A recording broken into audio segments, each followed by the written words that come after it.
Sometimes a man reaches the end of his road and realizes he's got one last chance to make things right. Clay Bannon spent his final dollar on a broken-down cabin and a dog, hoping to find the peace that's eluded him for 50 years. The cabin sits deep in the Montana wilderness, where his father once lived. It's falling apart, but it's home.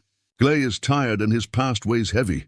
Every day he fixes what he can and talks to that dog like an old friend. But when a stranger shows up claiming the land belongs to him, Clay faces a choice. Can he let go of the violence that defined him and finally find redemption? Before we jump back in, tell us where you're tuning in from. And if this story touches you, make sure you're subscribed, because tomorrow I've saved something extra special for you. The wagon creaked to a stop at the end of a trail that had disappeared into wild grass and fallen timber years ago. Clay Bannon sat on the bench, reins loose in his weathered hands, and looked at what remained of his father's dream. The cabin stood, barely, against a backdrop of pine-covered mountains that stretched toward a sky the color of old pewter. October wind carried the smell of coming snow and rotting leaves. He climbed down slow, favoring his left leg where a bullet had shattered his knee back in 71. 24 years ago, and it still ached when the weather turned. The dog jumped down after him, a rangy mutt with rust-colored fur, and one ear that flopped while the other stood straight. Clay had bought him off a widow in Silverbow for $2. The woman said his name was Rust, and Clay figured that was as good a name as any for a dog with fur that color and a man with a soul gone to corrosion. "Well, Rust," Clay said, his voice rough from 3 days of silence on the trail. "This is it. What do you think?" The dog sniffed the air, tail wagging uncertainly, then looked back at Clay as if waiting for reassurance that this broken-down place was really going to be home. Clay understood the feeling. He'd paid his last silver dollar and every crumpled bill in his pockets for this property, cabin and 40 acres, to a man in a Butte saloon who'd sworn he had legal title. The man had smelled like whiskey and desperation, which should have been Clay's first warning, but desperation recognizes its own kind. And Clay had been too eager for a chance at redemption to ask the right questions. The cabin was worse than he'd imagined from the man's description. The roof sagged in the middle, and whole sections of shingles were missing on the north side. One of the front windows had been boarded over with planks that had weathered to the color of old bones. The porch listed to the left, and several of the support posts had rotted through at the base. The door hung crooked on leather hinges that his father had crafted by hand. Clay remembered those hinges, remembered watching his father cut the leather, remembered the careful way he'd attached them, explaining to 8-year-old Clay that a man took pride in every part of his work, even the parts nobody saw. That was 42 years ago, before Clay's mother died of fever, before his father drank himself to death over the course of one long, terrible winter, before Clay had taken up with the wrong men and learned that his hands were steady and his conscience was quiet when it came to killing. He walked to the cabin, Rust padding beside him. The steps groaned under his weight but held. He pushed the door open, and it scraped across the floor, leaving a curved mark in the dust. The interior was a single room, maybe 20 feet by 20 feet, with a stone fireplace taking up most of the far wall. A wooden table sat in the center, one leg shorter than the others. 2 chairs, both intact. A rope bed frame in the corner, the ropes long since rotted away. Shelves on the walls, empty except for mouse droppings and the desiccated corpse of a bird that had somehow gotten in and couldn't find its way out. But there, hanging crooked on the wall beside the fireplace, was his father's wooden cross. Clay's breath caught. His father had carved it from pine, simple and unadorned, just 2 pieces joined with wooden pegs and faith. His father had been a believer, had read from the Bible every night by lamplight, had prayed before meals, even when meals were nothing but boiled oats and hope. Clay took the cross down, turned it over in his hands. His father's knife marks were still visible in the wood, each cut deliberate and sure. Clay couldn't remember the last time he'd prayed, couldn't remember the last time he'd believed in anything beyond the next town, the next card game, the next man who wanted to test himself against Clay Bannon's reputation. He hung the cross back on its nail, straightened it. Rust had already found a sunny spot near the door and curled up, apparently satisfied that this would do. Clay spent the rest of that first day taking inventory. The stone fireplace was sound. His father had built things to last. The floor had soft spots, but most of the boards were solid. The walls had gaps where the chinking had fallen out, and wind whistled through like the cabin was breathing. He'd need to fix the roof before the serious snow came, which gave him maybe 3 weeks if he was lucky. He had tools in the wagon, not many, but enough. A hammer, a saw, nails he'd collected over the years, some spare rope. He had a bedroll and blankets, a coffee pot, a frying pan, and enough dried beans and salt pork to last a month if he was careful. He had 6 bullets for his Colt revolver, which hung heavy on his hip out of habit, more than expectation he'd need it. That night, he built a fire in the fireplace and was grateful when it drew properly, smoke rising up the chimney instead of filling the room. He made coffee and fried salt pork and shared half with Rust. They ate in silence while the fire crackled and shadows danced on the walls. The cabin was cold despite the fire. Clay wrapped himself in blankets and lay on the floor near the hearth. Rust settled against his side, warm and solid. Through the gaps in the roof, Clay could see stars, more stars than he'd seen in years. In towns, the lights drowned them out. But here, they filled the sky like diamond chips scattered across black velvet. He thought about his father. Thought about the man who'd built this cabin with his own hands, who'd cleared the land and planted crops that the harsh Montana winters killed more often than not. His father had been a gentleman, quiet and kind, the sort who believed hard work and faith could overcome any hardship. He'd been wrong. The land had broken him, and whiskey had finished the job. Clay had been 14 when his father died. He'd buried him on a rise overlooking the cabin under a pine tree.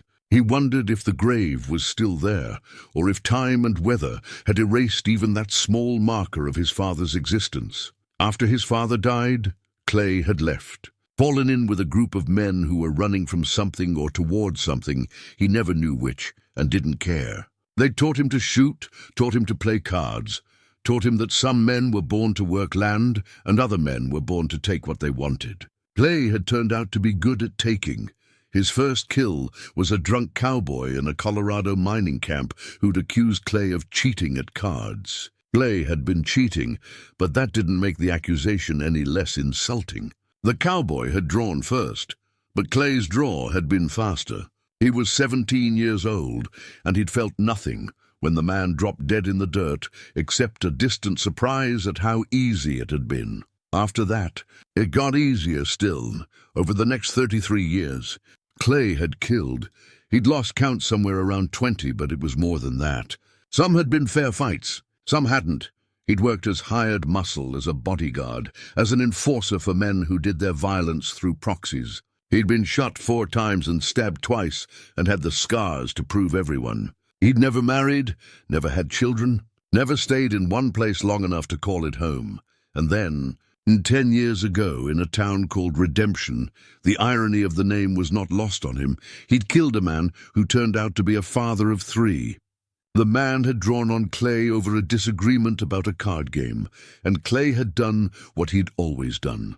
But afterward, when the man's wife had come running and his children had stood crying over their father's body, something inside Clay had cracked.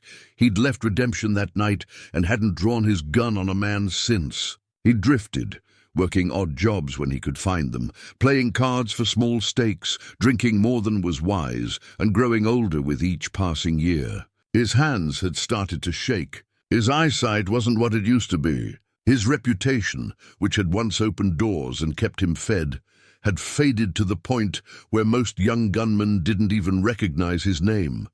He was 64 years old. He was tired. And when he'd heard about land for sale in Montana, near where his father's old homestead had been, he'd felt something he hadn't felt in decades. Hope. Maybe he'd thought he could go back to the beginning. Maybe he could find some kind of peace in the place where his life had started before it all went wrong. So he'd spent every dollar he had, and now here he was, lying on the floor of his father's cabin with a dog for company and a past that followed him like a shadow. Rust stirred, made a soft sound in his sleep. Clay reached out and rested his hand on the dog's side, feeling the rise and fall of breath. It was a comfort, that simple rhythm. Proof of life, uncomplicated and faithful. "We're going to make this work," Clay whispered to the dog, to the cabin, to the ghosts of his father and all the men he'd killed. "We're going to make this right." The fire burned low. Wind moved through the pines outside, with a sound like distant voices. Clay closed his eyes, and for the first time in years, slept without nightmares. The next morning dawned clear and cold. Frost covered the ground, and Clay's breath misted in the air as he stepped outside. The mountains stood sharp against the eastern sky, their peaks already dusted with snow. A raven called from somewhere in the timber, its voice harsh and knowing. Clay spent that day and the next working on the cabin. He patched the worst of the roof gaps with canvas from the wagon, knowing it was temporary, but better than nothing. He replaced the rotten porch posts with logs he cut from fallen timber. He mixed mud and moss to chink the gaps in the walls. His hands remembered the work even if his back protested. This was the kind of labor his father had done. Honest work that left you tired but satisfied. Rust explored the property, chasing squirrels he had no hope of catching, drinking from the creek that ran cold and clear about 100 yards downslope from the cabin. The dog seemed to understand this was home now, and he stayed close, always within sight. On the third day, Clay walked up the rise where he thought his father's grave might be. He found it after some searching, a depression in the ground beneath the pine tree, the wooden cross he'd carved as a boy long since rotted away. He stood there for a long time, hat in his hands, trying to find words. "I'm back, Pa," he finally said. "I know I'm not the son you wanted. I know I wasted the life you gave me. But I'm here now, and I'm trying to do better. I'm trying to be more like you." The wind moved through the pine needles overhead, and Clay chose to believe that was answer enough. He walked back down to the cabin and saw something that made him stop. Smoke rose from a campfire on the ridge across the valley, maybe 2 miles distant. Someone was watching. Clay felt his hand drift toward his gun, old instincts kicking in, then forced himself to relax. Maybe it was just a trapper. Maybe it meant nothing. But that night, lying in his bedroll with Rust beside him and the fire dying to embers, Clay couldn't shake the feeling that his past had finally caught up with him, or that his fragile peace was about to be tested in ways he hadn't anticipated. The rider came up the trail on the 5th day, just after noon, when the sun was high and warm enough to make Clay sweat through his shirt as he worked on replacing rotted floorboards. Rust heard the horse first and went to the door, ears forward, a low growl rumbling in his chest. Clay set down his hammer and stood slowly, his knee popping. He stepped to the window and watched a man on a fine bay horse pick his way up the overgrown trail. The rider wore a suit, unusual for these parts, and sat his saddle like someone who'd learned to ride but hadn't been born to it. Behind him, tied to his saddle, was a leather case that looked like it might hold documents. The rider stopped 20 feet from the cabin and dismounted with care. He was younger than Clay, by maybe 20 years, clean-shaven, with dark hair going gray at the temples. His suit was well-tailored but dusty from the trail. "Mr. Bannon?" he called out. Clay felt ice form in his stomach. Nobody knew he was here. Nobody should know his name. "Who's asking?" "My name is James Cordell. I wonder if we might talk for a few minutes. I've ridden a long way, and the matter is important." Clay studied him. The man didn't wear a gun that Clay could see. Clay nodded slowly. "Coffee's hot if you want some." Cordell tied his horse and followed Clay into the cabin. His eyes took in the rough interior, the patches and repairs, the sparse furnishings. Clay poured coffee into 2 tin cups, and both men sat at the table. "How did you find me?" Clay asked. "I made inquiries in Butte. A bartender remembered you asking about property in this area." Cordell sipped his coffee and set the cup down. "Mr. Bannon, I'm an attorney representing the Consolidated Timber Company out of Chicago. I'm afraid I have some difficult news." Clay waited.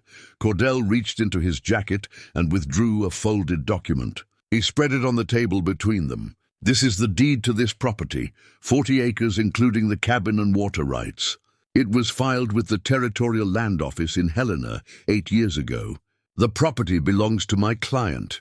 Clay looked at the document. It was official, stamped and signed, the writing in formal legal language he struggled to pass. But he could read enough to see the description matched his land. I bought this property fair and square. Got a bill of sale. May I see it? Clay retrieved the paper from his bedroll. He handed it to Cordell. The lawyer examined it, his expression sympathetic but firm. Mr. Bannon, the man who sold you this property, a Mr. Fletcher, had no legal right to do so. He was a con man. We've been tracking him for 2 years. He sold this same property to at least 3 other people. The law caught up with him in Denver last month. Then those other people all had to vacate. I'm sorry. The law is clear on this matter. You purchased property from someone who didn't own it. That makes the sale invalid. Clay felt something cold and dark rise in his chest. I spent everything I had on this land. I understand, and I am genuinely sorry. But my client has plans for this area. They're going to harvest the timber over the next 5 years. We'll need you to vacate the property. When? 2 weeks. I'll return then with workers to begin clearing operations. If you're still here, I'll have to involve the territorial marshal. Cordell's voice softened. Mr. Bannon, I know this is hard, but the law is the law. You were defrauded, and that's a terrible thing. But it doesn't change the fact that you're occupying land that isn't yours. Clay stared at the document on the table. His father's land. His last chance. Gone, because he'd been desperate and foolish enough to trust a con man in a saloon. What if I don't leave? Cordell met his eyes. Then you'll be forcibly removed. Mr. Bannon, I checked into your background before I rode out here. I know who you are. I know what you were. I'm asking you not to make this harder than it needs to be. The days of settling disputes with violence are over. This is 1895. We settle things with law now. Clay's hand trembled. Not from age this time, but from rage barely contained. The old Clay would have drawn on this man, consequences be damned. But that Clay had killed a father in front of his children, and the new Clay had made a promise. 2 weeks, Clay said. 2 weeks. Cordell stood, relief evident in his posture. He folded the deed and returned it to his jacket, leaving Clay's worthless bill of sale on the table. For what it's worth, I hope you land on your feet. Clay didn't respond. Cordell let himself out, mounted his horse, and rode back down the trail. Clay sat at the table long after the sound of hoofbeats faded, staring at the piece of paper that represented every dollar he'd owned, and the end of his last hope. Rust whined and put his head on Clay's knee.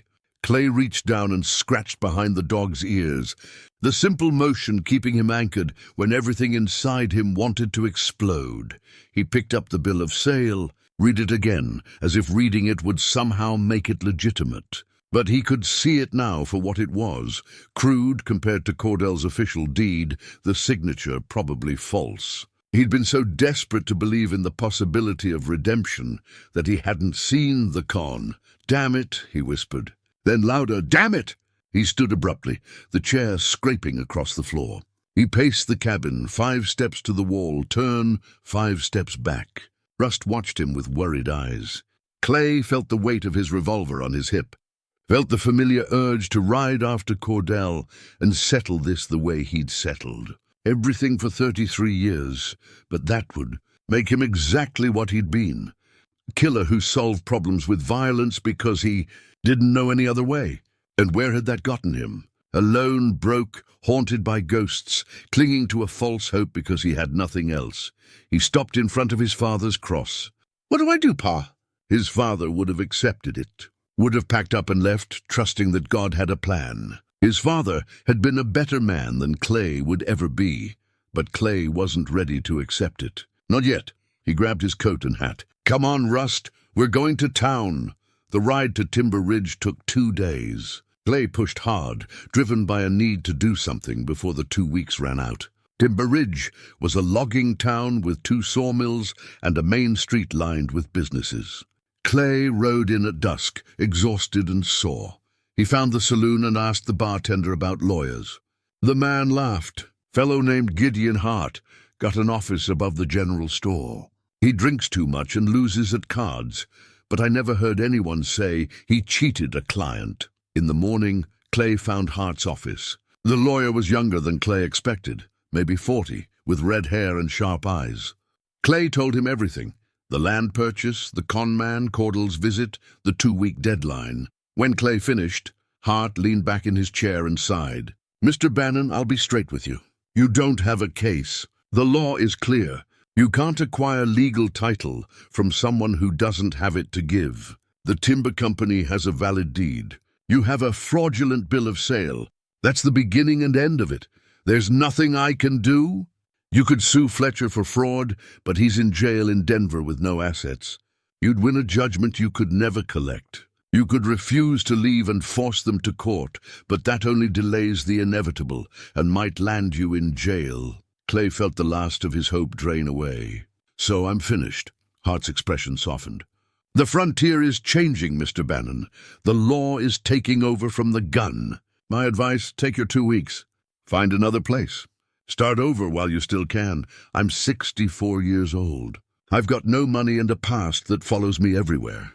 Where exactly am I supposed to start over?" Hart had no answer for that. Clay stood and walked out. He stood on the wooden sidewalk, looking at the main street, feeling more lost than he had in his entire life. He'd survived gunfights and hard winters and decades of violence, but he had no idea how to survive this. The simple, legal destruction of his last hope. Rust pressed against his leg, and Clay realized his hand was shaking, not from age, from the terrible understanding that he had nowhere to go and nothing to hold on to. Clay rode back to the cabin in silence, his thoughts churning like a storm he couldn't outrun. The 2-day journey gave him too much time to think, too much time to feel the weight of his failure pressing down on him. By the time he crested the final ridge and saw the cabin below, nestled against the pine-covered slope, he felt hollowed out.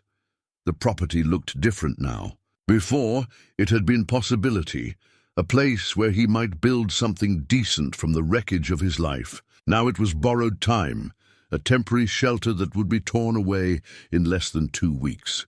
Every board he'd replaced, every gap he'd chinked, every moment of peace he'd felt, all of it built on sand. Rust bounded ahead, happy to be home, and the dog's simple joy made Clay's chest ache. Even the dog didn't understand. They'd be moving on soon, adrift again with nowhere to go.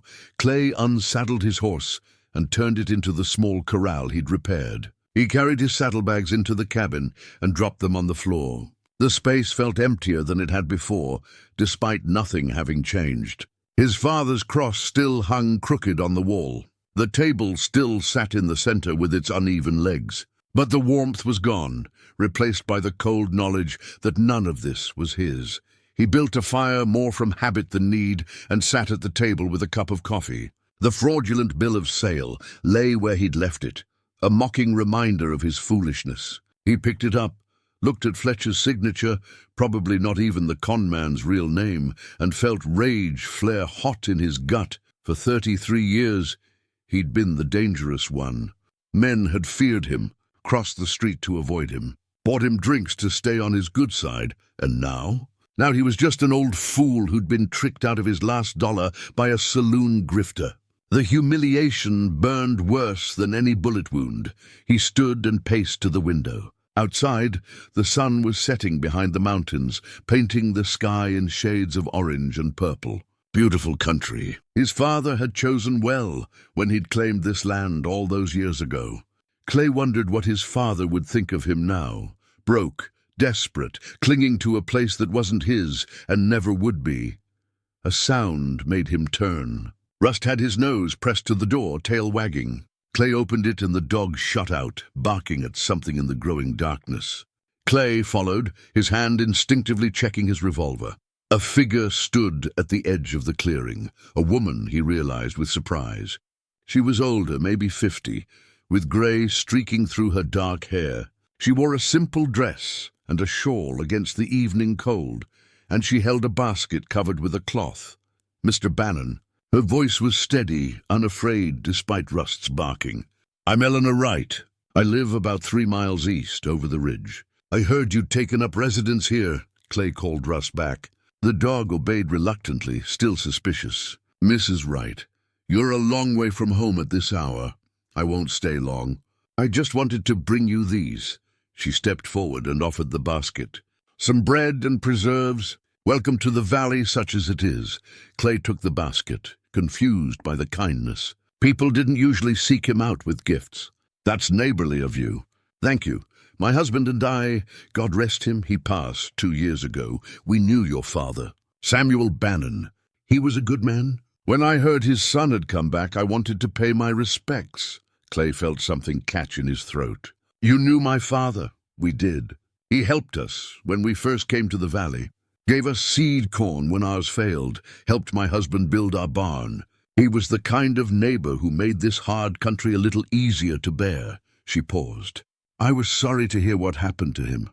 And sorrier still that you'd left. I was young and stupid. You were young and hurting. There's a difference." Eleanor pulled her shawl tighter. "I heard about your trouble with the timber company. News travels even out here. I'm sorry for that too." Clay's jaw tightened. "Word gets around fast.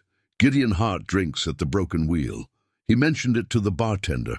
And the bartender mentioned it to a logger. And the logger's wife is my nearest neighbor." She gave a sad smile.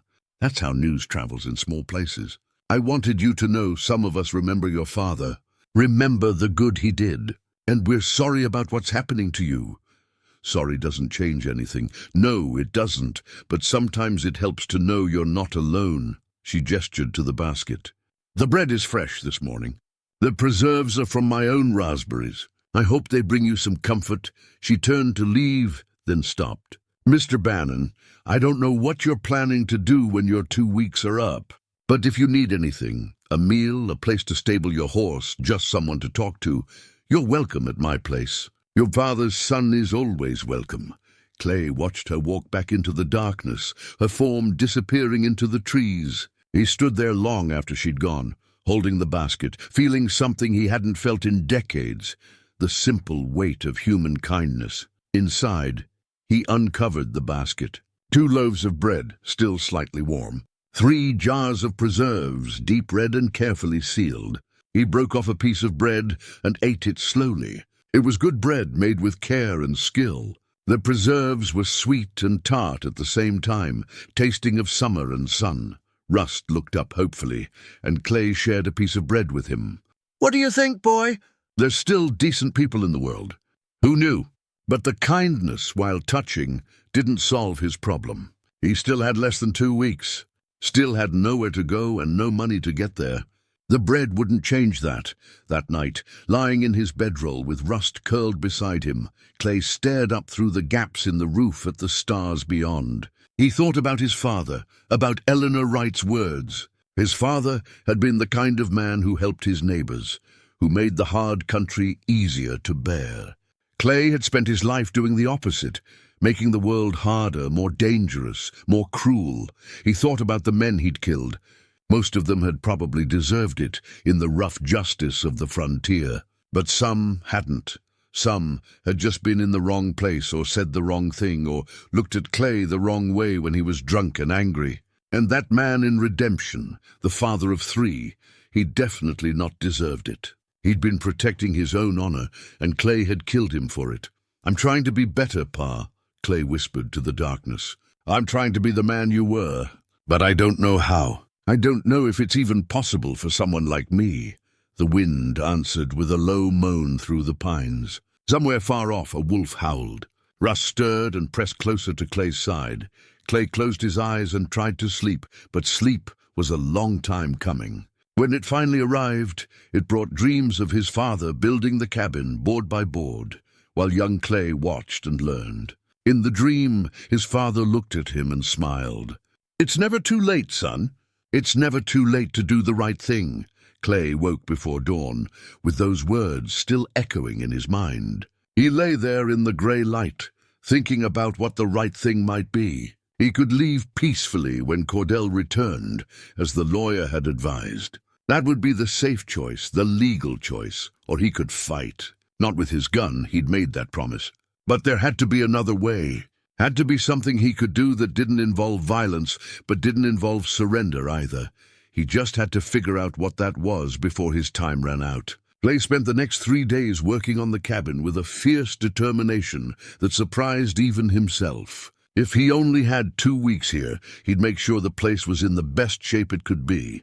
Maybe it was foolish to repair a home he'd never truly own, but it felt like the only thing he could control. Every board he replaced, every gap he filled, was a small act of defiance against the chaos threatening to swallow him whole. On the morning of the 4th day, he climbed onto the roof to replace the worst of the damaged shingles. The work was slow and careful. His balance wasn't what it used to be, and a fall from this height could break bones that wouldn't heal right at his age. Rust watched from below, occasionally barking encouragement or warning. Clay couldn't tell which. He was hammering a shingle into place when he heard a horse approaching. He looked up to see a young man riding into the clearing, barely 20, with sandy hair and a lean build. The rider wore work clothes and carried himself with the careful wariness of someone who'd learned to be cautious around strangers. "Mr. Bannon?" the young man called up. Clay set down his hammer. "That's me. My name is Thomas Wright. Eleanor Wright is my mother. She sent me to see if you needed any help with repairs." Clay climbed down the ladder slowly, testing each rung. His knee complained with every step.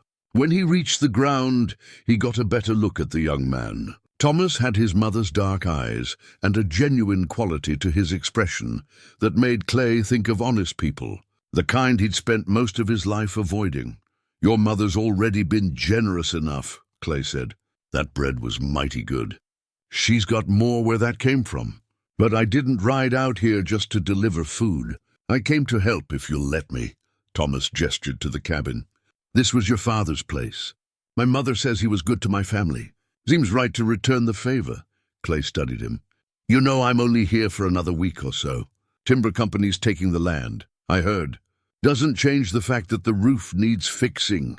Thomas dismounted and tied his horse. "I'm good with carpentry. Learned from my father before he passed. If you got materials, I can help you finish that roof before your time's up." There was something in the young man's earnestness that made it impossible to refuse. Clay nodded. "All right. I've got some spare lumber in the shed. Let's get to it." They worked through the morning and into the afternoon, Clay up on the roof, handing down old shingles, while Thomas cut new ones to size below. The young man was skilled, his cuts precise and quick. They worked mostly in silence, the kind of comfortable quiet that comes when two people are focused on the same task. Around midday, Thomas pulled bread and cheese from his saddlebag, and they sat in the shade to eat. Rust positioned himself between them, hoping for scraps. "My mother told me you used to live here as a boy," Thomas said, tearing off a piece of bread, "until I was 14. My father died and I left. Biggest mistake of my life. Why'd you come back?" Clay chewed slowly, considering his answer. "I got tired of running. Thought maybe I could find some peace in the place where my life started." "Before everything went wrong," Thomas nodded as if that made perfect sense. "My father used to say a man's home is in his bones. You can leave it, but it never leaves you. Your father was a wise man. He was." Thomas threw a piece of cheese to Rust, who caught it mid-air. "Mother says you were famous." "A gunfighter," Clay's jaw tightened. "Your mother talks too much. She says you're trying to change. That takes courage. Takes desperation, more like."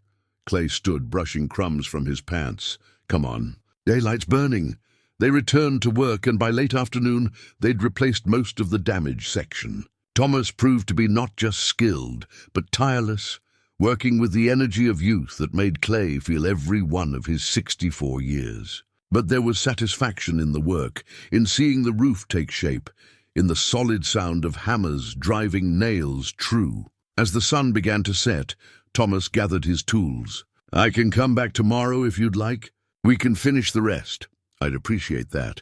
Thomas mounted his horse, then paused. "Mr. Bannon, I know it's not my place to say, but what the timber company is doing, it's not right. My family's been in this valley for 12 years. We've seen companies come in and take what they want, push out the people who were here first. Legal or not, it's not right. The law says otherwise. The law's not always just. My father taught me that too. Thomas tipped his hat.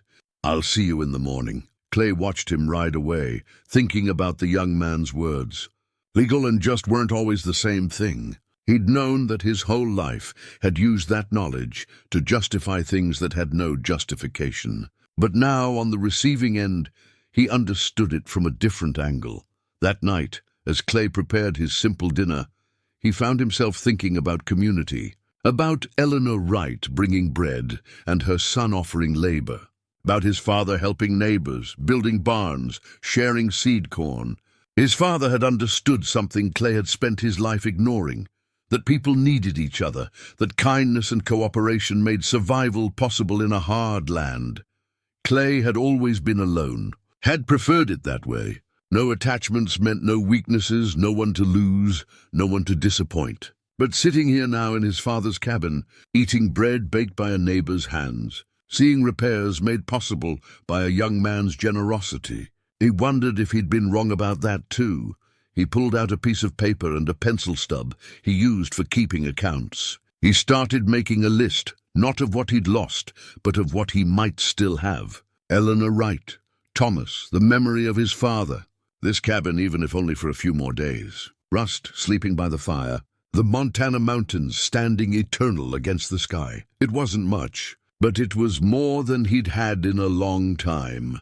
The next morning, Thomas returned as promised, and they finished the roof by noon. Standing back to look at their work, Clay felt a swell of pride. The cabin looked solid now, cared for, the way his father would have kept it. "Thank you," Clay said, and meant it. Thomas smiled. "You're welcome. My mother wanted me to invite you to dinner tomorrow night." "Nothing fancy, just stew and conversation," Clay hesitated. Social situations had never been his strength. "I wouldn't want to impose." "You wouldn't be. She'd like the company, and truth be told, so would I. Gets lonely out here sometimes." Clay thought about refusing, about keeping his distance the way he always had. But he thought about his father too, about the man who'd helped his neighbors and built community in an isolated valley. "All right. What time?" "Sundown. I'll come by and show you the way." After Thomas left, Clay walked up to his father's grave on the rise. He stood there for a long time, looking down at the valley spread below, the cabin with its newly repaired roof, the creek glinting in the sunlight. "I'm trying, Pa," he said quietly. "I'm trying to do it your way. I don't know if it'll be enough, but I'm trying." The wind moved through the pines, gentle and steady, and Clay took that as the only answer he was going to get. The next evening, Thomas arrived at sunset as promised. Clay had cleaned himself up as best he could, washed in the creek, trimmed his beard with a knife, put on his least worn shirt. Rust trotted alongside as they rode through the timber, following a trail Clay didn't know existed. The Wright homestead sat in a small valley sheltered by hills on three sides. It was modest but well-maintained, a cabin larger than Clay's, a sturdy barn, a chicken coop, and fields that had been harvested for the season. Smoke rose from the chimney, and lamplight glowed warm in the windows. Eleanor met them at the door, wiping her hands on her apron. "Mr. Bannon, welcome. Come in, come in. Don't mind the mess." There was no mess that Clay could see. The interior was clean and comfortable, with handmade furniture and curtains at the windows. A table was set for three, and the smell of stew filled the air, rich and savory. On the mantel above the fireplace sat a small collection of items, a pipe, a pair of spectacles, a worn Bible, arranged with care. "Those were my husband's things," Eleanor said, noticing Clay's gaze. "I keep them there to remember him by. Thomas thinks I should put them away, but I'm not ready yet." "I understand," Clay said. Thinking of his father's cross, they sat down to eat. And the stew was as good as it smelled, venison and vegetables in a thick broth, with fresh bread still warm from the oven. Clay couldn't remember the last time he'd had a proper home-cooked meal at a family table. The conversation was easy, mostly Eleanor and Thomas talking about valley news, the coming winter, plans for spring planting. "How many winters have you been here?" Clay asked. 12, Eleanor said. "My husband, Daniel, he had a dream of farming. We came from Ohio. The land was cheaper here, and he thought we could build something. It was hard at first. The growing season is short, and the winters are brutal. Your father helped us more than once. Mother doesn't like to admit how close we came to giving up that first year, Thomas added. If your father hadn't shared his supplies, we might not have made it. Eleanor nodded. Samuel Bannon saved our lives. Simple as that. So when I heard his son had come home, I knew we owed him whatever help we could give. Clay shifted uncomfortably. He wasn't used to being on the receiving end of generosity. I appreciate what you've done. The bread, Thomas helping with the roof. But you don't owe me anything. What my father did, that was him, not me. You're his son, Eleanor said firmly. That means something out here. After dinner, they sat by the fire. Eleanor poured coffee, and Thomas lit his pipe. The same pipe that sat on the mantel, Clay realized. The young man must have taken it down to use, to keep his father's memory alive in small ways. What will you do when your 2 weeks are up? Eleanor asked. Clay stared into his coffee. I don't rightly know. Keep drifting, I suppose. It's what I've always done. You could stay in the valley, Thomas said. Not on your father's land, but somewhere nearby. There's work to be had. The mines up north always need men. Or you could hire on with one of the ranches. I'm too old for mine work, and I don't know much about ranching. You know carpentry, Eleanor pointed out. You fixed that cabin up well enough. People always need things built or repaired. Clay wanted to believe it could be that simple. But he knew his reputation would follow him eventually. Someone would recognize his name, and then the work would dry up. People didn't hire known gunfighters to build their barns or fix their roofs. They crossed the street to avoid them.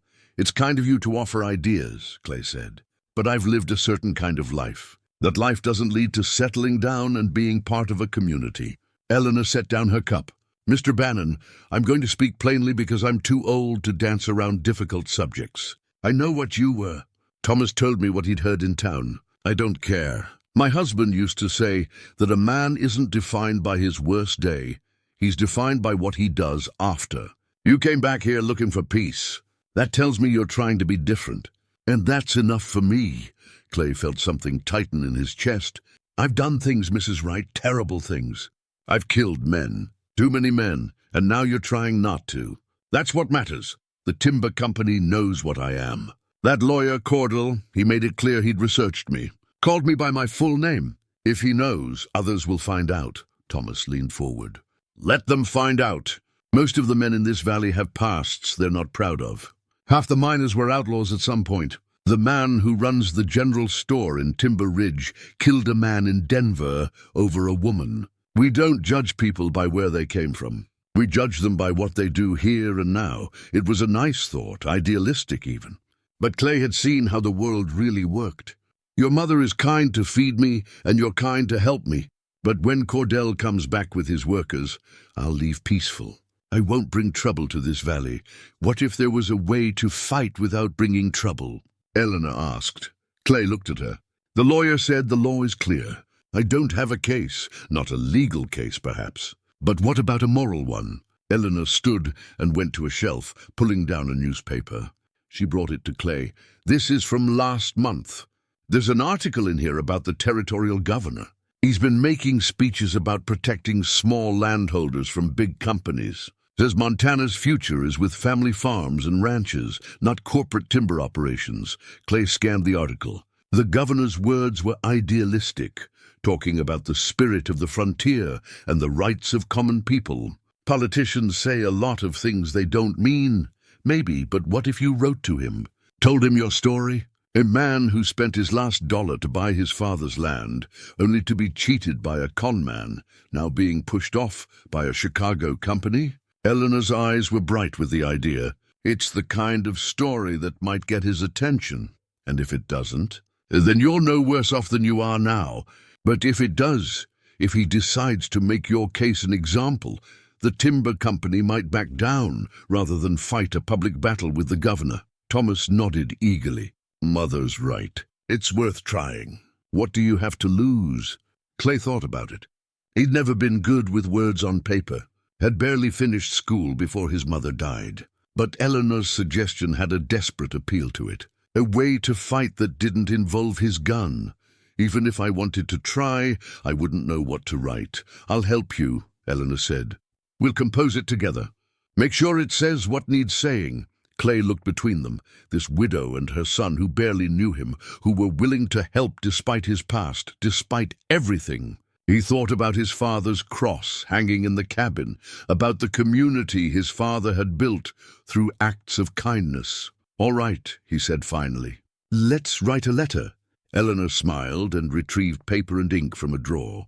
They worked late into the night, Clay telling his story, while Eleanor shaped it into words that might move a politician's heart. When they finally finished, Clay read it over by lamplight, a simple, honest account of his life, his father's legacy, and his hope for redemption cut short by corporate greed. It probably wouldn't work. But it was something, a way forward that didn't involve violence or surrender. And for the first time since Cordell had ridden up to his cabin, Clay felt a small spark of hope. Clay rode to Timber Ridge the next morning to post the letter. The trip felt different this time, less desperate, more purposeful. He had a plan now, even if it was a long shot. Eleanor had sealed the letter with wax and addressed it carefully to the territorial governor in Helena. She'd even given Clay money for the postage, refusing to take no for an answer. The post office was a small room in the back of the general store. The postmaster, an older man with thick spectacles, took the letter and Clay's coins. Helena, eh? Important business? Could be, Clay said. Take about a week to get there, another week for a response if you're lucky. Longer if the governor's a busy man, which I expect he is. The postmaster stamped the letter and added it to a canvas bag. Mail coach comes through day after tomorrow. Clay thanked him and left. A week there, a week back. That meant 2 weeks minimum before he'd hear anything. Exactly when Cordell was due to return with his workers. The timing was impossible. Even if the governor responded favorably, it would be too late. He stood on the wooden sidewalk, feeling the fragile hope from the previous night begin to crack. He'd been foolish to think a letter could change anything. Politicians didn't care about one old man's troubles. They cared about money and power, and the Consolidated Timber Company had both. Mr. Bannon. Clay turned to find a man approaching, middle-aged, well-dressed in the manner of a successful merchant. He had a round face and a genuine smile. I'm Robert Chen. I own the general store here. I heard about your situation from Gideon Hart. Clay tensed. Seems everyone's heard. Small town, Chen said with a shrug. I wanted to tell you, what's happening to you isn't right. That timber company has been buying up land all through this valley. They're going to clear-cut everything, ruin the watershed, drive out the families who've been here for years. Your case is just one of many. Lawyer says there's nothing to be done about it. Legally, maybe not. But there are other ways to resist. Chen glanced around and lowered his voice. Some of us have been talking. Shop owners, farmers, ranchers. We're tired of these big companies coming in and taking what they want. We've been thinking about organizing, making it harder for them to operate, refusing to sell them supplies, that kind of thing. Clay shook his head. That'll just make them angry. They'll bring in supplies from elsewhere and make life harder for everyone here, perhaps. But at least we'd be fighting back. Better than rolling over. Chen studied Clay. I heard you were a fighter once. The kind of man who didn't back down. I was a killer. There's a difference, is there? Sometimes standing up to bullies requires more than polite letters. Chen must have seen something in Clay's expression because he raised his hands. I'm not suggesting violence, just resistance, making them understand they're not welcome here. That's not my fight, Clay said. I'll be gone in 2 weeks, will you? Or will you stand with the people of this valley? The people your father stood with? Chen's expression was earnest. Eleanor Wright told me what your father did for her family. He didn't have to help them, but he did. Because that's what neighbors do in hard country. We help each other. Clay felt the weight of expectation pressing on him. These people wanted him to be something he wasn't. A leader, a symbol, a man worth following. They didn't understand that he was just trying to survive. Trying to find a few days of peace before he disappeared again. I appreciate what you're saying, Mr. Chen, but I'm not the man you think I am. Maybe you're not. Or maybe you're exactly that man, and you just don't know it yet. Chen tipped his hat. Think about it. If you decide you want to fight, you won't be alone. Clay watched him walk back into his store, then mounted his horse and rode out of town. His mind churned with Chen's words, with the impossible situation tightening around him like a noose. He didn't want to be a symbol or a leader. He wanted to be left alone to fix up his father's cabin and live out his remaining years in quiet obscurity, but that choice had been taken from him the moment Cordell arrived with his legal papers. The ride back to the cabin took most of the day. When he arrived, he found fresh horse tracks in the dirt near the corral. Someone had been here while he was gone. His hand went to his gun as he dismounted, every old instinct firing. The cabin door was open. Clay approached cautiously, Rust growling low beside him. He pushed the door wider and stepped inside. A man sat at his table, older than Clay, maybe 70, with a weathered face and white hair. He wore rough clothes and held a tin cup of what looked like Clay's coffee. "About time you got back," the old man said. "Coffee's terrible, by the way. You need to boil it longer." Clay's hand stayed near his gun. "Who are you, and what are you doing in my house?" "Name's Moses Garrett, and it's not your house. That's the whole problem, isn't it?" Moses took another sip of coffee and grimaced. "I live about 6 miles north, up in the hills. Heard about your troubles. Thought I'd come see if the rumors were true." "What rumors?" "That Samuel Bannon's boy came home. That Clay Bannon, the gunfighter, is living in his daddy's cabin and getting pushed around by a timber company from Chicago." Moses set down the cup. "I knew your father, good man. We trapped together one winter when I first came to these mountains. He saved my life when I broke through ice on the creek. Pulled me out, got me warm, probably kept me from losing my feet to frostbite." Clay relaxed slightly, but didn't sit. "Seems everyone in this valley owed my father something. Most of us did. He was that kind of man, generous with what little he had." Moses gestured to the other chair. "Sit down, boy. I'm not here to cause trouble." Clay sat, Rust positioning himself between the two men. "I heard you sent a letter to the governor," Moses said. Clay's jaw tightened. "How do you know that?" "Chen's wife's sister works at the post office. Like I said, small valley. Word travels." Moses leaned back. "That letter's not going to work. Politicians don't care about one old man's land dispute. But I'll tell you what might work, making enough noise that it becomes a problem they can't ignore." Chen said something similar. "Chen's a smart man." "He's right, too. These timber companies think they can do whatever they want because nobody fights back. But if enough people make it difficult, refuse to sell, refuse to help, spread word to newspapers about what they're doing, it becomes a public relations problem. And companies hate bad publicity." Clay shook his head. "I don't want to start a war. I just want to live on this land. Sometimes you don't get what you want. Sometimes you get what you're willing to fight for." Moses stood. "Your father fought. Not with guns, with stubbornness and principle. He wouldn't let the hard country break him, and he wouldn't let bullies push him around. You're his son. Maybe it's time to show it." The old man let himself out, leaving Clay alone with his thoughts and his terrible coffee. Through the window, Clay watched Moses ride away into the timber. That night, Clay lay awake listening to the wind and thinking about his father, about the man who'd helped neighbors, who'd shared supplies when he barely had enough for himself, who'd stood up for what was right even when it cost him. Clay had spent his whole life running from his father's shadow, choosing violence over virtue, selfishness over community. Now at the end of his road, everyone wanted him to be his father's son. The question was whether he could be, or if he'd broken himself too thoroughly to ever be whole again. 3 days before Cordell was due to return, Clay was splitting wood behind the cabin when Thomas came riding up the trail at a gallop. The young man's face was flushed, his horse lathered from hard riding. "Mr. Bannon," Thomas shouted, dismounting before his horse had fully stopped.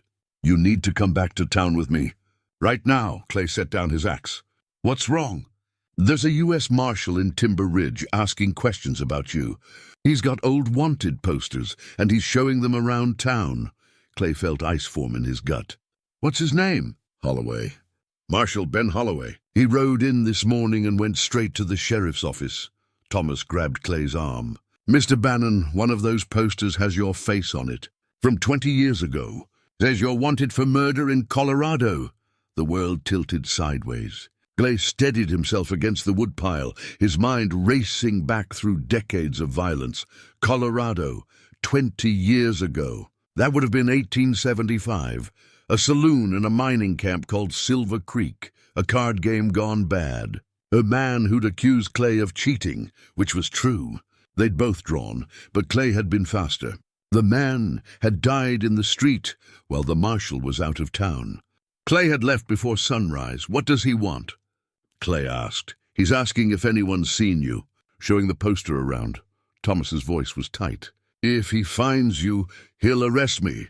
Clay walked to the cabin, Thomas following. Inside, he grabbed his saddlebags and started throwing supplies into them. Jerky, coffee, ammunition. What are you doing? Thomas asked. Getting ready to run. You can't run. He'll track you down. Then what do you suggest? Should I ride into town and turn myself in? Hang for something I did 20 years ago? I don't know. But running makes you look guilty. I am guilty. Clay kept packing. That man in Silver Creek, I shot him over a card game. It was stupid and pointless, and I've regretted it ever since. But regret doesn't change what happened. Thomas stepped in front of him, blocking his path. My mother says you're trying to be better. Running away isn't better. It's the same thing you've always done. The words hit like a fist. Clay stopped and stared at the young man. Get out of my way, Thomas. No. I said move. Make me. Thomas's jaw was set, his eyes blazing with righteous stubbornness. You want to be the man your father was? Then stop running. Face this. They stood frozen for a long moment. Then Clay's hand fell away from his saddlebag. The boy was right. He couldn't keep running. Whatever transformation had begun in him over these past weeks had gone too deep. He sank into a chair. What am I supposed to do? Thomas sat across from him.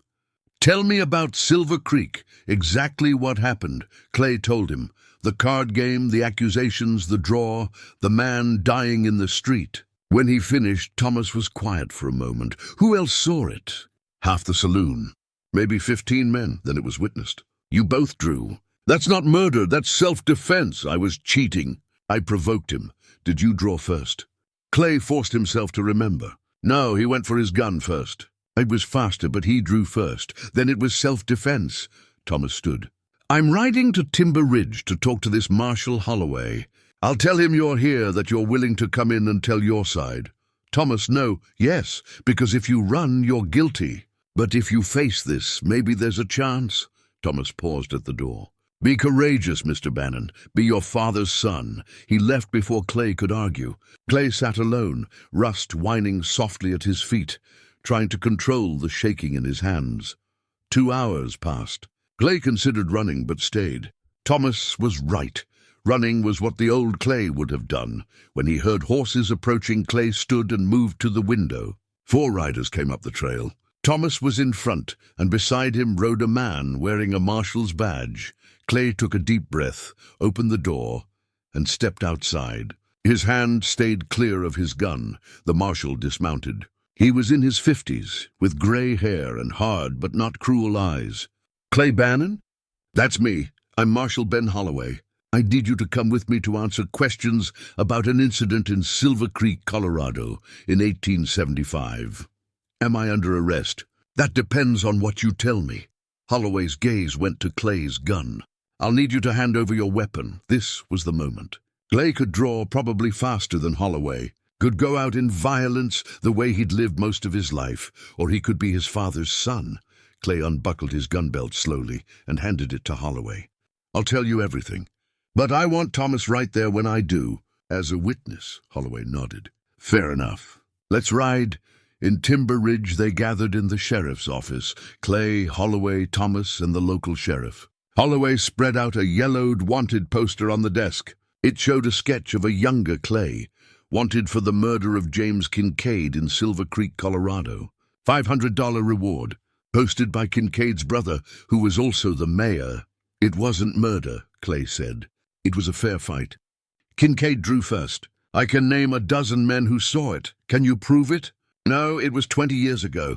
Holloway leaned back. Then we have a problem. There's an active warrant, and you're admitting to killing Kincaid. Clay felt the walls closing in. He'd been a fool to think he could face this and win. Then Holloway did something unexpected. He pulled out a telegram from his coat. "Before I rode out here, I did some checking. Sent wires to Colorado. Found something interesting." He slid the telegram across the desk. Clay read it slowly, Thomas leaning in to see. The telegram confirmed that James Kincaid had drawn first, that multiple witnesses had testified to that fact, but that his brother, the mayor, had issued a warrant anyway and offered a reward. It also stated that the mayor had been removed from office 2 years later for corruption, and that many of his actions, including the warrant, were considered suspect. "I can't dismiss the warrant," Holloway said, "but I can tell you that based on this information, I don't believe you'd be convicted if it went to trial. The territorial prosecutor would likely decline to pursue it." Clay stared at the telegram, hardly daring to believe it. "So what happens now?" "Now I take you to Helena to see the prosecutor. If he agrees to drop the charges, you're free. If not, you stand trial. How long will that take?" "Week there, week back. Maybe another week for the prosecutor to decide. 3 weeks. Cordell would be back in 2 days. Even if Clay was cleared, he'd lose the land because he wouldn't be here to fight for it." Thomas saw the despair on Clay's face. "Marshal, is there any way to speed this up? Mr. Bannon has another legal matter that requires his presence here." Holloway considered. "I could send a wire, ask the prosecutor to review the case immediately. Might get an answer in a few days instead of weeks. But I can't guarantee anything." It was a thin hope, but it was hope. Clay nodded. "Do it, please." Holloway stood. "You're free to go for now, but you stay in Timber Ridge where I can find you. Don't make me regret giving you this chance, Bannon." Clay took his gun belt back but didn't put it on. He carried it in his hands like a burden he was learning to set down. Clay spent the next 2 days in Timber Ridge, staying in a room above the general store that Robert Chen insisted on providing free of charge. The waiting was agony. Every hour brought Cordell's return closer, and every hour the telegram from Helena failed to arrive felt like another nail in his coffin. Marshal Holloway had sent the wire immediately, laying out the evidence and requesting an expedited review. Now there was nothing to do but wait and hope that some territorial prosecutor in Helena would care enough about a 20-year-old case to review it quickly. Thomas visited every morning, bringing food and news from the valley. On the second morning, he arrived with more than breakfast. "There's been a meeting," Thomas said, setting down a basket of biscuits and bacon. "At Chen's store last night, about 20 people showed up. Farmers, ranchers, shop owners. They're organizing." Clay looked up from his untouched coffee. "Organizing what?" "Resistance. They've heard what's happening to you, and they're angry. The timber company has been buying up land all over the valley, and people are scared they'll be next. They want to make a stand. Thomas, that's foolish. They'll just get themselves in trouble. Maybe, but they're doing it anyway." Thomas pulled up a chair. "They want you to lead them." Clay laughed bitterly. "Lead them? I'm sitting here waiting to find out if I'm going to hang for a 20-year-old killing. I can't even save myself, much less lead anyone else. They don't see it that way. They see a man who came back to make peace with his past, who got cheated and is still trying to do the right thing. Eleanor told them about the letter to the governor. Moses told them you handed over your gun to the marshal instead of fighting. To them, you're proof that standing up to powerful people is possible. I'm not a hero, Thomas. I'm a tired old man who's made too many mistakes. Maybe that's exactly what they need. Not a hero, but someone who understands what it costs to fight." Thomas leaned forward. "Cordell arrives tomorrow. If that telegram doesn't come before then, what are you going to do?" Clay had been asking himself the same question. "I don't know. Well, you need to decide. Because tomorrow, one way or another, things are going to come to a head." After Thomas left, Clay sat alone in his room and thought about his options. If the telegram came and cleared him, he could return to the cabin and face Cordell. But even then, what could he do? The law was clear. The land wasn't his. All he could do was leave peacefully or be forcibly removed, unless the people of the valley really did resist. Unless they made enough noise that the timber company decided it wasn't worth the trouble.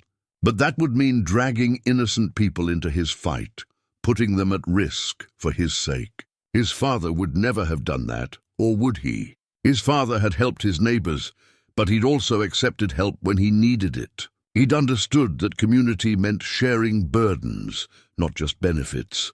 That evening, Eleanor Wright arrived at his door with a pot of stew and determination in her eyes. She set the pot on the small table and fixed Clay with a look that reminded him of his mother. "You've been hiding up here feeling sorry for yourself," she said. "That stops now, Mrs. Wright. Eleanor, and don't interrupt."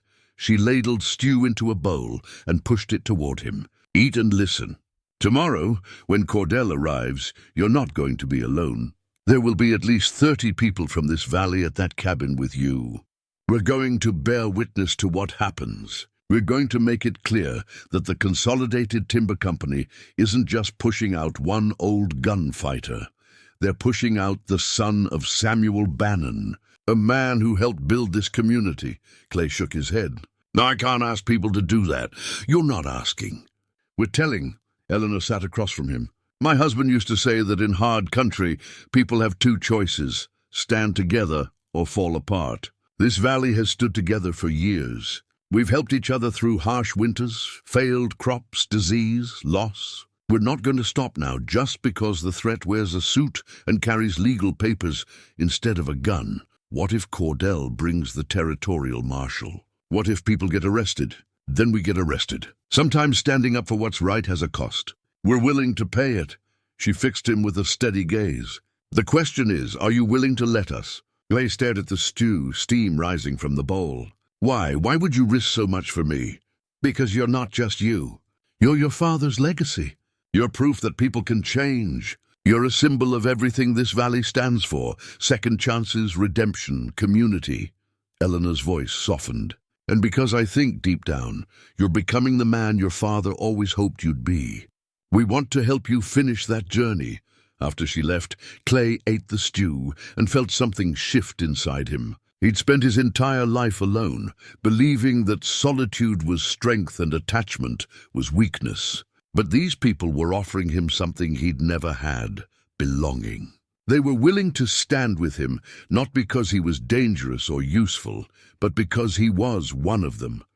That night, he barely slept. He kept thinking about his father, about the man who'd carved a life from this hard land and helped others do the same. His father hadn't been perfect. The drinking that killed him proved that.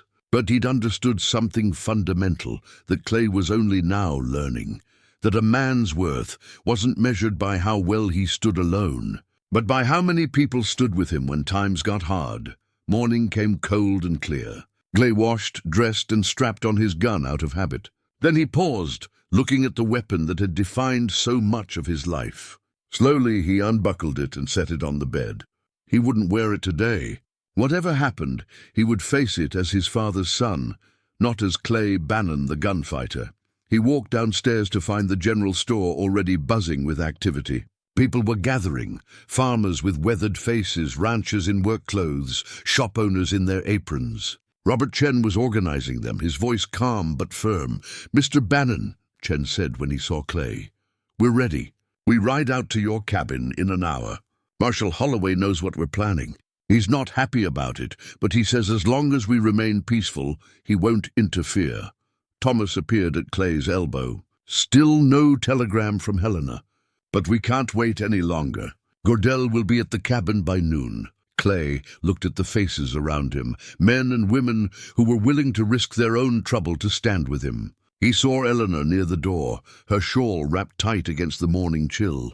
He saw Moses Garrett, the old trapper, checking his horse's tack. He saw faces he didn't recognize, people who knew him only through stories about his father. "I need to say something," Clay said, his voice carrying across the gathered crowd. People quieted and turned to listen. "What you're doing, what you're planning to do, it means more to me than I can express. But I need you to understand what you're risking. The Consolidated Timber Company has money and lawyers and connections.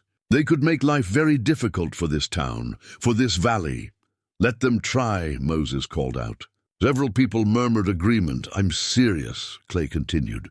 "If you do this, there will be consequences. They might refuse to buy supplies here. They might bring in workers from elsewhere. They might even try to drive some of you off your own land. Then we'll deal with it together, Eleanor said firmly. The same way we've dealt with everything else. Clay felt his throat tighten. I don't deserve this. I don't deserve any of you. Maybe not, Chen said with a slight smile. But you're getting us anyway. That's what community means, Mr. Bannon. We don't just stand with the people who deserve it. We stand with our own. They rode out together, a procession of 32 people on horses and in wagons.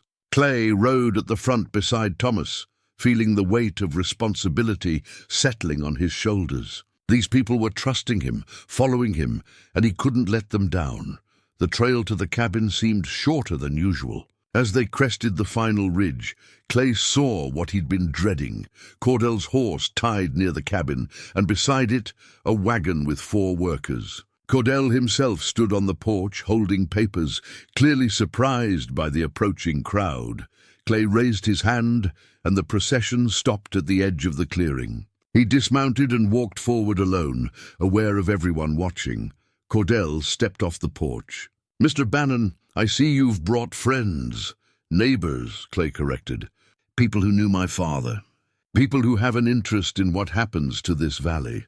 Cordell looked at the gathered crowd, his expression shifting from surprise to calculation. This doesn't change anything. The law is clear.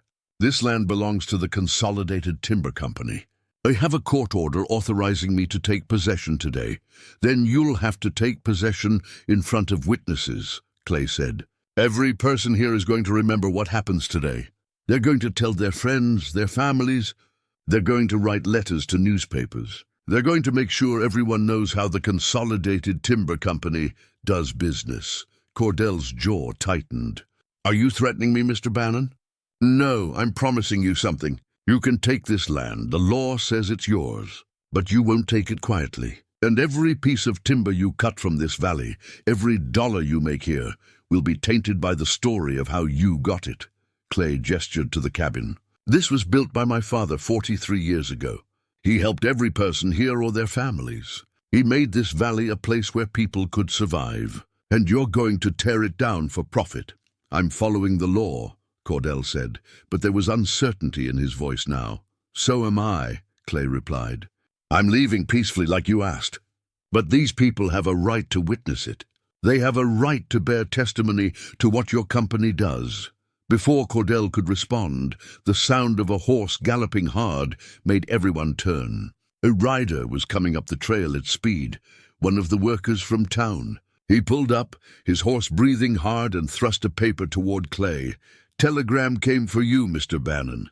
Just arrived. Clay took it with shaking hands and read the words that would change everything. Clay's hands shook as he unfolded the telegram. The paper felt impossibly thin for something that held his entire future. He read the words once, then again, barely believing what he saw. Charges dismissed, stop evidence. Supports self-defense, stop warrant withdrawn. Stop prosecutor McBride Helena. Stop. He looked up at the gathered crowd. At Cordell standing on the porch. At Thomas.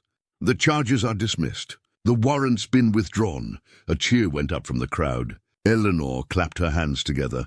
Moses let out a whoop, and Thomas grabbed Clay's shoulder with fierce pride. But Clay kept his eyes on Cordell, who looked distinctly uncomfortable. That's good news for you, Mr. Bannon, Cordell said carefully. But it doesn't change the situation here. This land— Wait, Clay held up his hand. Mr. Cordell, you're a lawyer. You understand that sometimes the cost of being right isn't worth the price. Clay gestured to the 30 people surrounding them. You can force me off this land today. You have the legal right. But look around you. Every person here is a potential customer for your timber operation. Cordell's expression hardened. Are you suggesting they'd sabotage our operations? I'm saying they'll remember. They'll tell everyone they know that the Consolidated Timber Company pushed Samuel Bannon's son off his father's land. And when you try to hire local workers, when you need supplies, they'll remember. That sounds like a threat. It's a prediction. But it doesn't have to be that way. I have a proposal. Clay took a step closer. Your company wants to harvest timber from this valley. That's going to take years. You'll need workers, supplies, cooperation from the local community. Right now, you're making enemies of everyone here. What if instead you started by making a gesture of good faith? What kind of gesture? Sell me this land. A fair price. I don't have the money now, but give me terms. Let me work it off. I'll cut timber, I'll work as a laborer, whatever you need. But let me stay on my father's land. Cordell shook his head. My company doesn't make individual deals. Then maybe it's time you started. Eleanor Wright stepped forward. Mr. Cordell, I'm a widow with a small ranch. I need timber for repairs before winter. I'll buy from the Consolidated Timber Company at a fair price if you make this right. So will I, Robert Chen called out. The general store needs lumber. And my ranch, another voice added, one by one. People stepped forward, offering business, offering the kind of community support that could make or break a timber operation in a remote valley. Cordell held up his hands. I don't have the authority to make this decision. I'd have to wire my superiors in Chicago. Then wire them, Clay said. Tell them what's happening here. Tell them they can have 1 enemy or 30 allies. Let them choose. Cordell looked at Clay for a long moment, then at the crowd.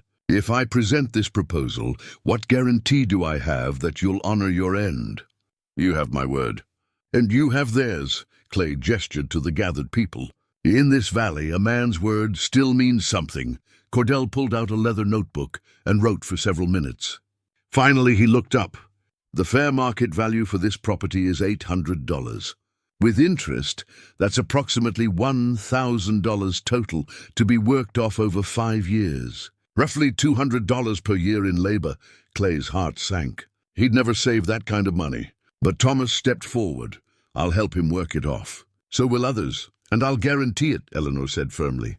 If Mr. Bannon can't fulfill the contract, I'll cover the remainder. Cordell looked stunned. You'd risk that much for him? I'd risk it for Samuel Bannon's son, yes. Cordell closed his notebook slowly. I need to send a telegram. It'll take a day, maybe 2 for a response. Until then, Mr. Bannon, you stay on this property. If my company agrees to these terms, we'll draw up a proper contract. If they don't, then I'll be back to enforce the court order. That's fair, Clay said. Cordell mounted his horse. Before he rode off, he looked at Clay. Your father, Samuel Bannon, what was he like? The question caught Clay off guard. He was a good man. Better than me. He believed in helping people, in building community. He died believing in this land and these people. Cordell nodded slowly. I hope for your sake that faith wasn't misplaced. He turned his horse and rode down the trail, his workers following. As soon as they were out of sight, the tension broke. People surrounded Clay, shaking his hand, clapping his back. Eleanor hugged him, and Thomas stood there grinning. Thank you, Clay said to the crowd, his voice rough with emotion. All of you. I don't know how to. You don't have to say anything, Eleanor interrupted gently.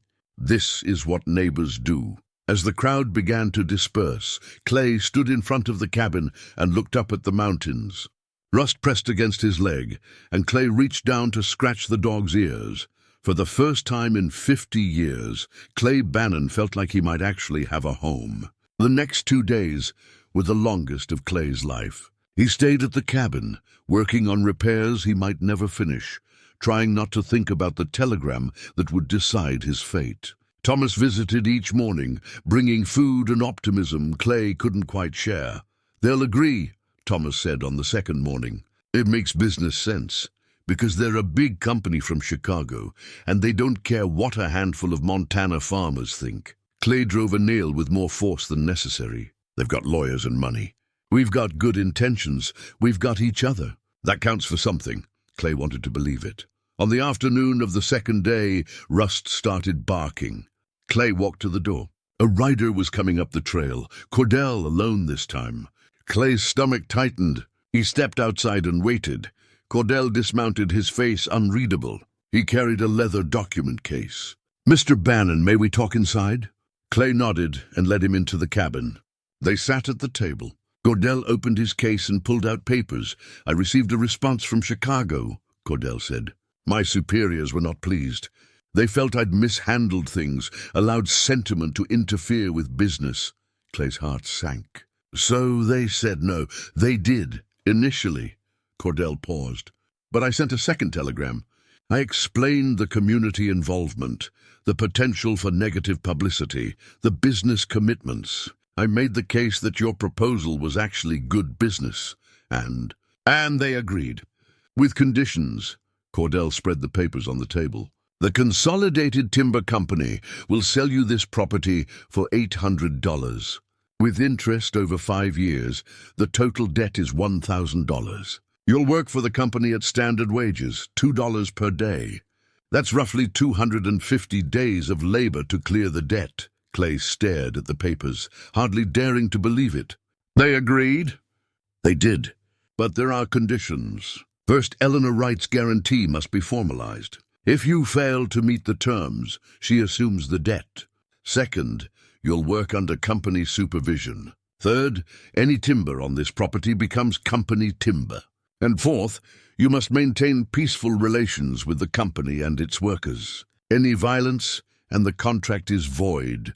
I can agree to all of that. There's one more thing. My superiors want it understood that this is an exception, not a precedent. They're doing this because I convinced them it was good business. Clay understood.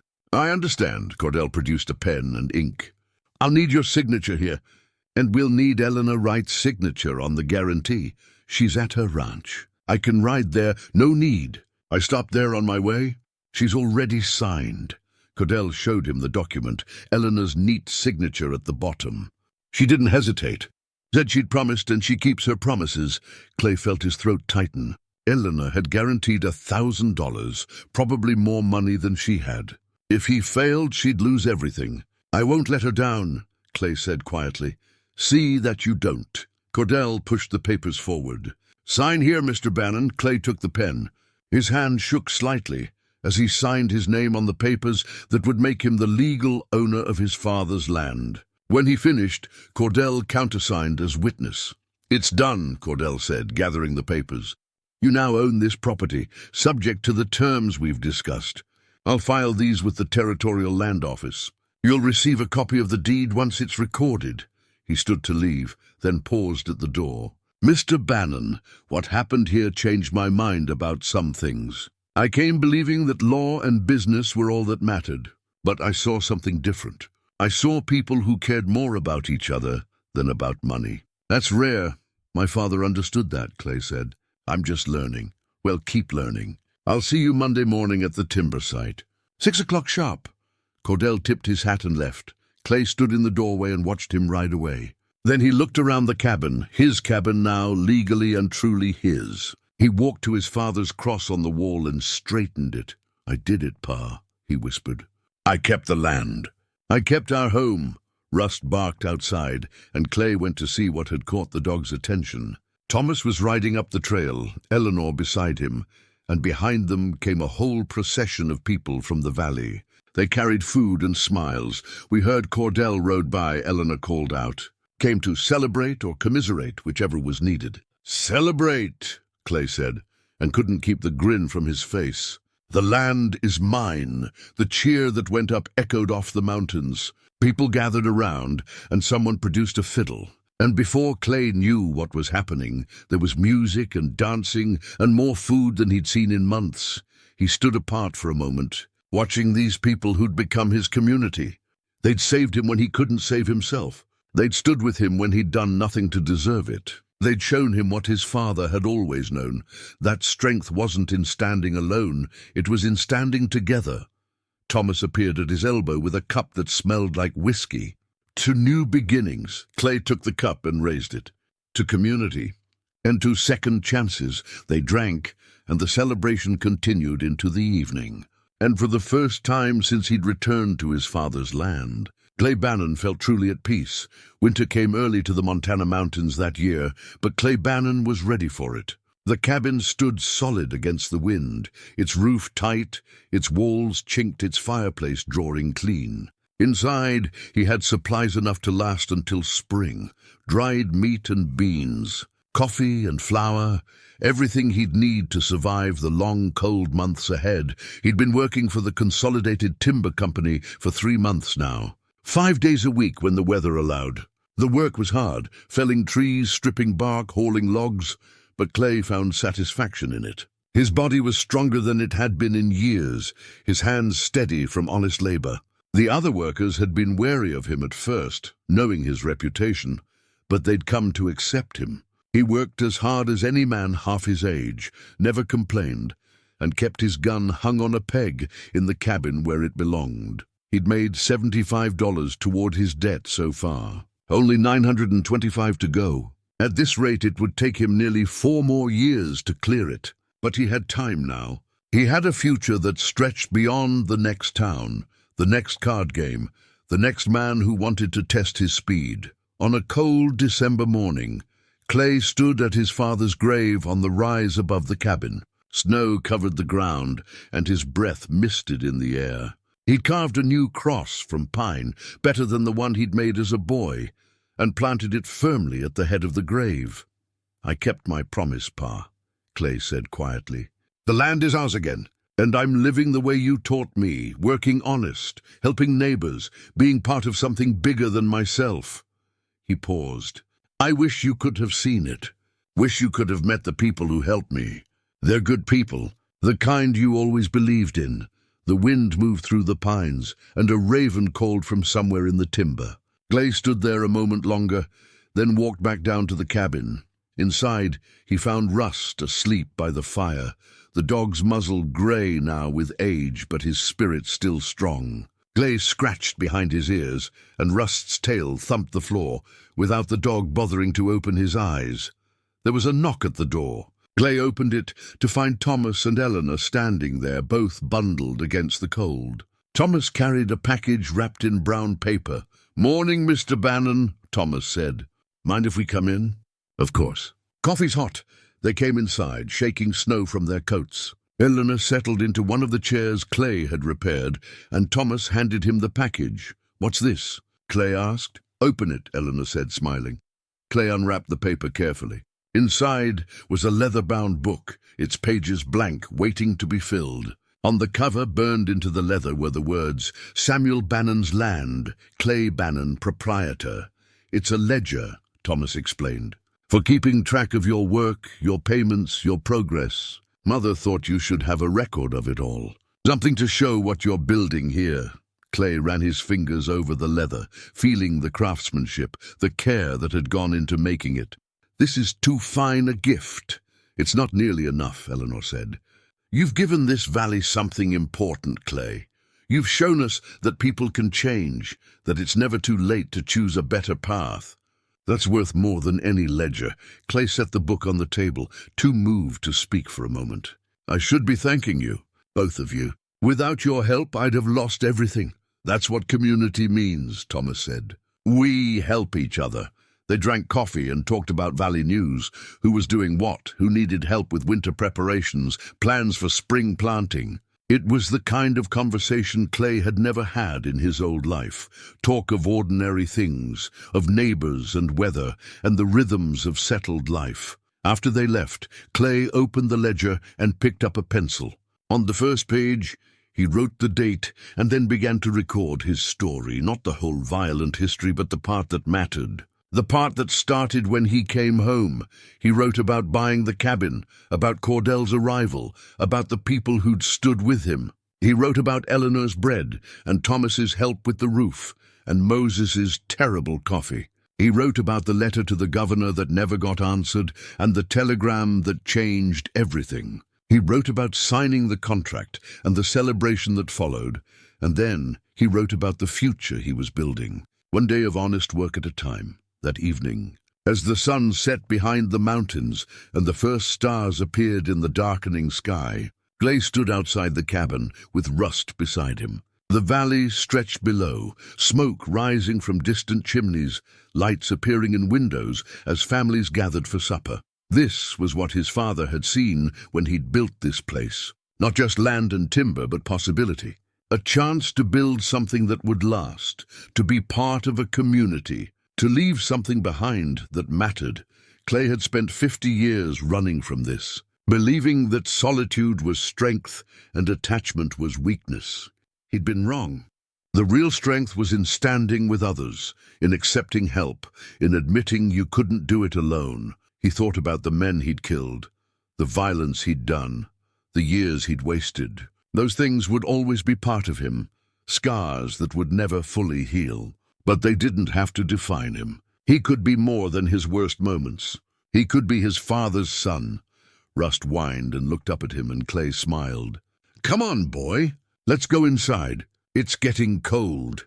They went into the cabin together, and Clay closed the door against the winter night. He added wood to the fire, lit a lamp, and sat at the table with his new ledger.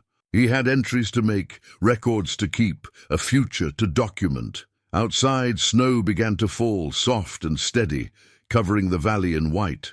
But inside the cabin, the fire burned warm, and Clay Bannon, gunfighter, drifter, lost soul, was finally home.